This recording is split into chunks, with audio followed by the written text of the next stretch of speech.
semuanya, kembali lagi di channel aku Reksa Somela. Jadi hari ini aku akan membagikan satu cerita horor lagi tentunya. Dan cerita horor ini tuh berdasarkan kisah nyata mendiang unyangku sendiri, yang memang kisah horor ini diceritakan secara turun-temurun dari unyang aku ke nenek aku, sampailah ke mamiku, dan aku baru tahu cerita ini dari mamiku. Oke guys, aku gak sabar banget untuk ngasih tahu ke kalian semua tentang cerita horor ini sesuai judul Hantu Salma. Without any further ado, kita langsung aja masuk ke ceritanya. Let's go! Sebelum aku lanjut ke ceritanya, aku mau ngasih tahu dulu ke kalian tokoh-tokohnya ya. Pertama itu ada Unyang Salamah. Yang kedua itu ada si hantu tersendiri namanya Hantu Salma, dan dia itu Salma ini nama samaran ya. Yang ketiga ada Nek Uyut Kasum, Tok Uyut Adam, Nek Uyut Sakbiah, dan terakhir ada Unyang Salim. Oke, jadi ada 6 tokoh yang bakal dihantuin. Oh ya, satu lagi sama Unyang Ade. Jadi 7 orang ini bakal dihantui di cerita ini. Jadi kejadiannya itu sekitar tahun 1963 di sebuah desa yang bernama Desa Securai. Disitulah Unyang aku tinggal, dan di situ Unyang aku punya teman namanya Salma. Dan si Salma ini ya emang dekat lah sama Unyang aku ini, dan kebetulan juga mereka samaan hamilnya. Tapi gini, kan Unyang aku posisinya di situ lagi hamil nenekku. Tapi si Salma ini sebenarnya dia udah hamil sejak 1954. Dari sejak 1954 sampai 1963 perutnya masih membesar dan bayinya gak kunjung keluar, alias udah 9 tahun masa kehamilan. Dan pada akhirnya pun sampailah terdengar bahwa si Salma ini hamil sampai 9 tahun. Terdengarlah kabar itu sampai ke telinga dokter ahli yang ada di kota. Jadi dokter ahli itu penasaran dan mau datang langsung ke rumahnya. Memang langsung datanglah si dokter itu sama perawat-perawat bidan-bidan lainnya datang ke rumah Salma itu, langsung mau meriksa perutnya Salma ini. Siapa tahu tumor. Tapi gini guys, suaminya si Salma ini itu nolak, marah, bahkan mau parang, ibaratnya tuh celurit, mau nyelurit si dokter itu tadi, sampai dokter tuh takut dan ya berakhir pulang. Gak jadi si Salma ini diperiksa, bahkan juga gak diketahui apa isi perut besar kali si Salma itu. Jadi memang selama 9 tahun perutnya itu membesar, makin membesar. Bahkan sarung pun sampai gak bisa dilipat lagi. Bahkan satu lipatan pun itu gak bisa dilipat, saking besarnya lah perutnya. Akhirnya nih, karena kekepoan Unyang aku, didatanginnya lah si Salma. Kebetulan kan mereka memang bestian gitu kan. Jadi datanglah, nanya lah kayak mana kondisimu, kenapa kau gak mau meriksa perut kau itu yang udah besar, gak takut kau? Terus dibilang lah sama si Salma ini, ya itulah aku mau sebenarnya diperiksa tapi suamiku ngelarang. Kemarin pun dia udah marah-marah sama dokter itu. Cemana lah lagi, itu kata si Salma. Dan Unyangku pun penasaran sama perutnya, kan memang udah besar kali. Jadi minta izin lah supaya boleh gak dipegang, dan diizinin sama si Salma. Si Salma itu pun dibukanya lah sarungnya. Pas dibuka sarungnya kan nampak tuh kan maksudnya bukan isi perut ya, kulitnya yang gede itu, yang kayak udah hampir meletus itu, perutnya yang udah melebar gitu di matanya Unyangku. Dari tatapan langsung memang ditengoknya lah, oh iya tuh besar kali. Dan macam ada sisik-sisik ular, apalagi pas dipegang sama Unyang aku, macam sisik ular ya, macam sisik ular. Cuman memang gak mau dikasih tau kayak, ih kok macam sisik ular ya, gak mau lah ya kan. Namanya dia sebenarnya juga lagi berduka, kasihan. Jadi oh ya cepat sembuh lah, GWS kayak gini lah pokoknya kalau zaman sekarang bilangnya. Dan habis itu Unyangku pun pulang, karena mungkin dibiarkan terus sampai 9 tahun itu perutnya membesar. Tak lama, beberapa minggu kemudian lah meninggal lah si Salma ini. Nah pas Salma ini meninggal, disinilah mulai keanehan terjadi. Jadi keanehan pertama itu dimulai ketika semua orang penduduk desa Securai itu tahu lah bahwa si Salma ini telah meninggal, dan pastinya mereka semua mau ngelayat. Nah pas mereka udah di rumahnya si Salma ini, pas lagi ngelayat, itu kan si wajah si Salma di sini dari mulai kepala sampai perut itu kan ditutupin, perut lah dada gitu, ditutupin pakai kain putih kayak biasa lah ya, kayak biasa orang meninggal gitu. Nah kan pas mau dibuka, tapi pas dibuka itu kan udah mau nengok gitu mayatnya gimana, mata si Salma tuh kayak gini, pokoknya matanya mendelik terus geblala-belala kesana kemari. Kan biasanya tuh kok cuman belala tuh nengok ke atas juga gitu, enggak, dia tuh matanya macam orang hidup, macam orang masih hidup, orang marah masih hidup gitu matanya. Tapi memang badannya tuh semua udah dingin kali ya, memang macam mayat, tapi memang matanya kayak gak bisa diam. Dan tak lama kemudian datanglah Uyut Sakbiahku yang memang istilahnya tetuah lah di sana itu. Jadi dibacainnya lah si Salma ini, ditutuplah mata si Salma ini. Emang pas itu tutup mata si Salma dan ditutupnya lagi pakai kain sarung, dibilangnya sama orang-orang di situ, jangan kalian buka lagi ya kain sarung itu. Iya, nganggu-nganggu aja lah. Skip lah. Singkat cerita, masuklah ke maghrib. Setelah semuanya sholat maghrib, imam masjid lah itu yang paling lama keluar ya kan. Jadi pokoknya yang orang-orang lain di sana di masjid itu udah langsung pergi ke rumahnya si Salma, si mendiang Salma ini untuk tahlilan kayak biasa. Nah, jadi ceritanya nih POV imam masjid ini ya sebagai orang pertama lah istilahnya yang didatangin si Salma ini. Udah siap tuh kan, siap-siap mau pergi ke rumahnya si Salma itu, tinggal nyebrang aja gitu rumahnya, depan-depan sama masjid. Tapi kalian tahu ya, kan zaman dulu masjidnya itu ada tangga, kayak tangga-tangga kayu gitu. Jadi si Salma itu duduk ngebelakangin, ada si Salma itu duduk ngebelakangin si imam masjid itu. Terkejut lah imam masjid itu, astagfirullahaladzim. Baru dengan beraniin diri ditegur oleh si Salma kayak gini, astagfirullah Salma, gak boleh kok kayak gitu, malu kok Salma, malu, alam kita dah beda, dah balik kok, balik Salma gitu kata imam masjidnya itu kan. Dia balikkan badan sambil nyeringai. Habis itu udah nyeringai aja dia. Udah kan, merinding aku, astagfirullahaladzim. Nyeringai, baru dia jalan kemana? Jalan ke rumahnya dia. Jalan dia pergi ke rumahnya sambil nyeringai, tetap nyeringai ya. Jalannya ke rumahnya, dan kalian tahu setelah beberapa saat si Salma itu masuk ke rumahnya, semua orang yang ada di rumahnya itu berlarian, berteriak, menjerit. Pokoknya ya 20 orang. Contohnya nih ada 20 orang yang ada di rumahnya si Salma itu, semua orang di situ nengok si Salma bangkit lagi. Ricuh lah itu pokoknya kejadiannya ya kan. Karena bukan sampai situ aja, besoknya nih sekitar sorean gitu lah, sore sampai mau maghrib, kena pula Unyang adekku, Unyang ade, namanya ade ya, Unyang ade, yang pokoknya dia masih remaja-remaja gitu lah, macam baru 15 tahunan, baru siap nongkrong sama kawan-kawannya lah istilahnya itu. Nah jadi dia mau lewat sawah, pas dia mau lewat jalanan besar kayak jalanan aspal gitu, ada si Salma telentang dia di situ, telentang. Terus kan perutnya besar tuh, digeser-geser-geserkannya aku tuh kan mau ngikutin, mau deketin si Unyang adekku nih yang lagi terkejut. Udah Unyang adekku mau ke kanan, dia ke kanan, Unyang adekku mau ke kiri, dia ke kiri. Udah sampai akhirnya tuh adekku tuh jatuh di sawah. Dan pas jatuh di sawah tuh barulah hilang si Salma. Dan sakit lah pula memang atau adekku nih, sampai semingguan demam, ya kasihan kali. Dah kan, abis itu udahlah tuh kejadian tuh. Besoknya nggak sampai situ aja ya, besoknya kejadian lagi, keluargaku kena lagi, yaitu Uyut Kasum.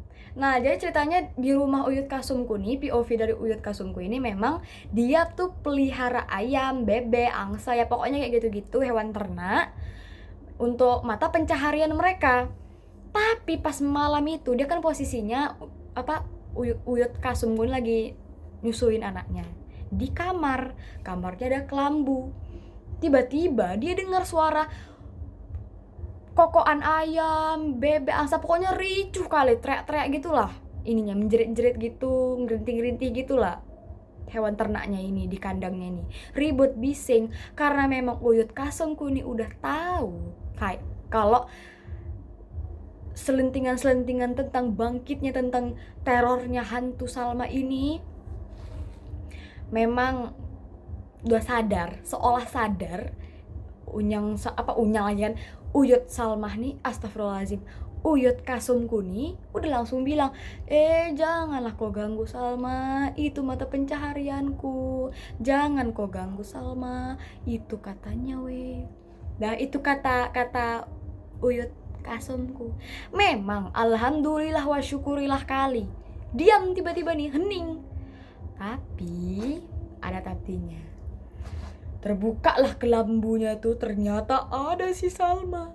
Jadi ini kelambu kan, ini kan kelambu kan ketutup, dibukanya sambil kayak menciluk bah gitu.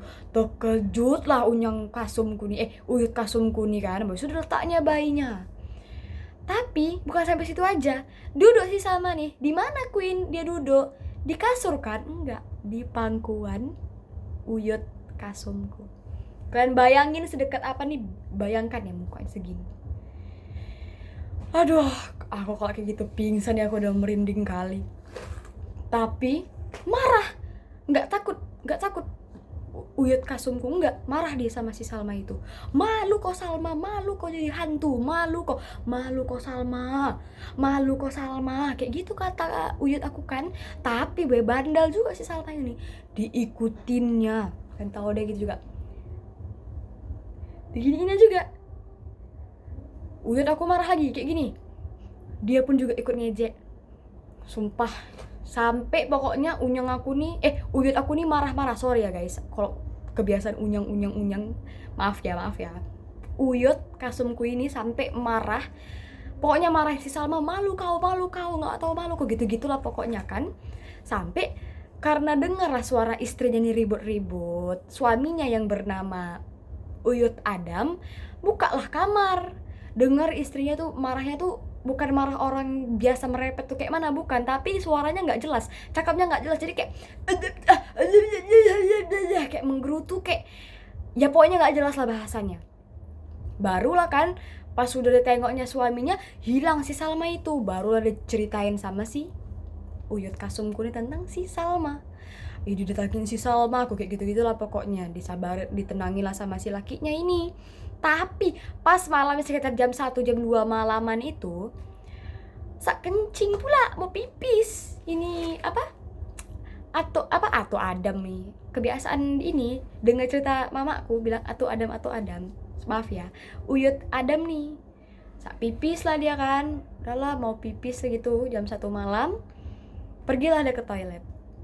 Ini part yang menurut aku agak lucu sih, memang tengil kali soalnya. Kan pipis nih, tiba-tiba di sebelahnya ada si Salma, dan kalian tahu ditarik palirnya, maksudnya ditarik kelaminnya, pokoknya di dalam bahasa Kalimantan Banjarmasin, palir itu kemaluan pria lah gitu kan, ditariknya sampai terkilir, dan akibat itu sakit lah Uyut adik nih. Karena itu sakitlah Uyut Adam nih sampai seminggu. Demam juga.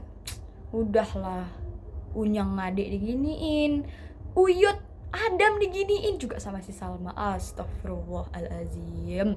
Setelah kejadian ditariknya lah palir atau kelaminnya Uyut Adam nih sampai Uyut Adamku sakit demam seminggu, besoknya langsung lah Uyut Kasumku nih cerita lah sama keponaannya siapa? Unyang aku. Cerita lah mereka itu tentang si Salma ini tuh neror mereka ternyata semalam berdua, kayak gini-gini lah ceritanya. Pokoknya ceritain lah semuanya sama si sama Unyang Salamahku ini.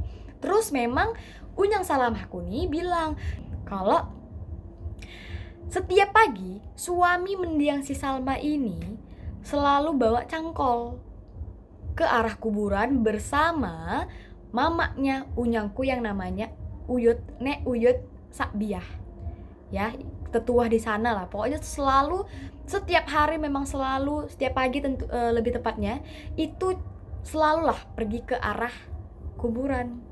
Dan kata Uyut kasumku kalau suaminya itu mendoakan, setiap hari selalu mendoakan kuburan si Salma ini. Karena kalian tahu ya, kuburan si Salma itu setiap hari berlobang. Ibaratnya karena paginya udah dikubur lagi tuh, udah ditimbun lagi tuh semuanya, udah rapi. Tapi malamnya berlobang lagi, macam bangkit ya dari kuburan itu. Dan kan habis udah siap lah si orang tuh cerita manja, pulanglah Uyut kasumku. Unyang aku tuh pun mandiin adik-adiknya yang masih sekitar umur 7 tahun gitulah, karena mereka, unyangku tuh punya 15 saudara, jadi unyang aku tuh anak kedua. Dan ya memang lah dimandiin lah adik-adiknya masih 7 tahun itu. Ribut, kalian tau lah kayak mana anak kecil kan ributnya, aktifnya kayak mana. Ribut tuh, wah, tiba-tiba duar, terdiam semuanya. Kenapa terdiam? Di gentengnya itu, bisa di brotinya itu macam ada yang mukul. Ketakutan lah, langsung refleks teringat unyang aku ini kalau dia baru aja nyeritain si Salma, langsung dikeluarkannya adiknya, digendongnya adiknya keluar sambil minta maaf. Dia minta maaf, aku Salma, nggak maksud aku nyeritain kau, aku cuman mau tahu kenapa kau ngantuin kami, kenapa kau neror. Aku cuman mau tahu itu aja Salma, nggak bermaksud aku Salma, minta maaf. Tolong jangan tunjukkan wujud kau. Aku gak izin ya dunia akhirat, wujud kau maupun suara kau gak izin dunia akhirat. Itu kata unyang aku. Memang kan gak ditunjukinnya nih rupanya langsung, tapi tetap ditunjukinnya bayangannya. Jadi ditunjukinnya tuh kan bayangannya yang besar tuh kan melayang-layang di dinding gitu. Sampai bahkan suaminya unyang aku, unyang Suhaimi namanya itu, nengok juga. Memang ketakutan juga lah mereka berdua tuh, apalagi posisinya unyang aku, unyang Salamah nih lagi hamil besar nenekku. Jadi besoknya adalah ini abangnya unyangku, namanya Unyang Salem. Diceritakan lah, karena udah ketakutan kali, memang juga udah gak nyaman gitu unyang Salamahku nih. Diceritakan lah sama abangnya, dan abangnya atau Unyang Salem ini bilang gini, kalian ini pun, pokoknya aku nanti malam tidur di luar, karena aku tantang. Kalau misalnya si Salma itu, hantu itu yang datangin kalian semua itu beneran Salma, didatangin aku.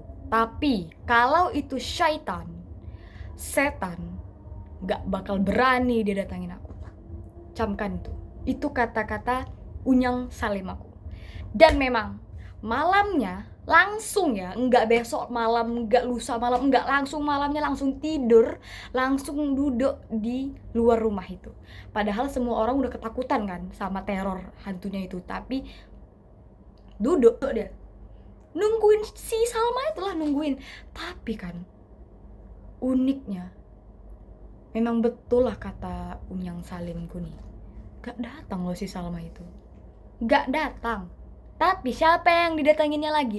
Yang didatanginnya yang mau, yang ngintipin Unyang Salemku ini. Kan Unyang Salemku kan nantang, aku tungguin si Salma itu kan. Jadi ngintipnya penasaran lah, kepo, betul gak datangin si Salma nih. Kan ngintip nih di jendela tuh misalnya kan. Kalian tahu di mana si Salma? Di sebelahnya sambil ngintipin dia balik gini. Apa nggak menjerit ya kan? Menjerit, lari semua, langsung pergi ke dekat Unyang Salem. Tapi pas dekat Unyang Salem, tak ada si Salma itu. Nggak berani datang si Salma itu sampai besok pagi. Dan memang betul. Akhirnya Unyang Salemku bilang, tuh, takut dia datengin aku kan, berarti itu bukan Salma, itu setan yang memfitnah Salma. Karena ketika Salma sudah meninggal, sudah menghembuskan nafas, akhirnya dia udah gak ada lagi di dunia ini. Dia udah gak ada urusan lagi di dunia ini. Itu urusan dia sama Allah. Gitu kata Unyang Salem kue. Dan mungkin setelah hiruk pikuk teror hantu gentayangan Salma ini, akhirnya suaminya pun setelah 15 hari ya kepergian Salma ini, sekaligus juga teror menakutkan Salma ini, suaminya meninggalkan desa secara tiba-tiba tanpa alasan yang pasti. Pokoknya secara tiba-tiba, beserta berakhirnya sudah teror gentayangan hantu Salma. Dan setelah suaminya pergi, ada nih bidan yang ngasih satu fakta bahwa jadi waktu sekitar si Salma ini kandungannya 9 bulan, memang normalnya seperti ibu hamil yang lainnya, dia memang merasakan kontraksi dan seperti ingin melahirkan. Datanglah, dipanggillah si bidan ini sama si Salma ini untuk bantuin dia melahirkan lah. Awalnya memang udah ngeden, udah mau keluar, tapi yang keluar malah kepala ular. Bukan kepala bayi, tapi kepala ular. Dan ketika keluarlah kepala ular tuh kan, terkejutlah bidan itu, langsung refleks mundur. Pas mundur, ular itu masuk lagi. Semenjak itulah si Salma gak pernah melahirkan lagi. Sampai perutnya sebesar yang sampai kalian tahu lah, sarung yang gede itu gak bisa lagi dilipat. Sampai itulah.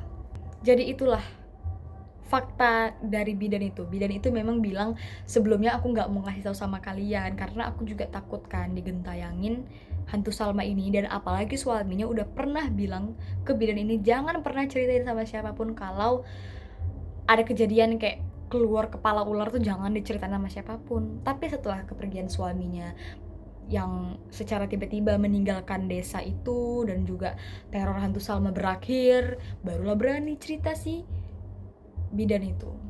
Oke lah guys, sampailah kita di akhir cerita. Bagaimana menurut kalian? Yap, itu memang beneran horor sih. Aku kayak bayangin aja kalian didatangin hantu gentayangan terus duduk di pangkuan kalian tuh gimana itu loh. Kayak aku gak bisa ngebayangin, amin amin na'udzubillah min zalik. Dan setelah aku pikir-pikir lagi, pesan moralnya yang paling aku dapat di sini dan yang menurut aku paling baik lah ya dari diantaranya, yaitu ketika Unyang Salim bilang Salma udah gak ada lagi urusannya di dunia ini. Kesimpulannya gini, jadi Salma yang katanya gentayangan meneror seluruh desa. Jadi pokoknya yang aku ceritain tadi tuh keluarga kami aja ya, kisah horor keluarga kami aja. Yang tetangga-tetangga yang lain aku gak dapet informasi. Tapi memang hampir seluruh penduduk desa Securah itu semua didatangin sama si hantu Salma itu. Tapi memang balik lagi, kesimpulannya adalah Salma akan berani datangin aku kalau itu beneran Salma yang jadi hantu. Tapi ketika itu adalah setan, tipu muslihat syaitan, gak bakal berani didatangin aku. Dan memang terbukti ya, gak ada didatanginnya sama sekali. Gak ada didatangin si Salma itu hingga sampai berakhir ke teror itu gak ada didatanginnya. Dan memang berarti bisa kita ambil pesan moralnya kalau mereka yang sudah tiada, sudah tidak ada urusan lagi di dunia ini. Mereka tinggal mengurus urusan mereka dengan Tuhannya. Oke deh, jadi gimana pendapat kalian tentang kisah horor ini? Komen di bawah ya. Dan jangan lupa like, comment, share, and subscribe. Bye-bye.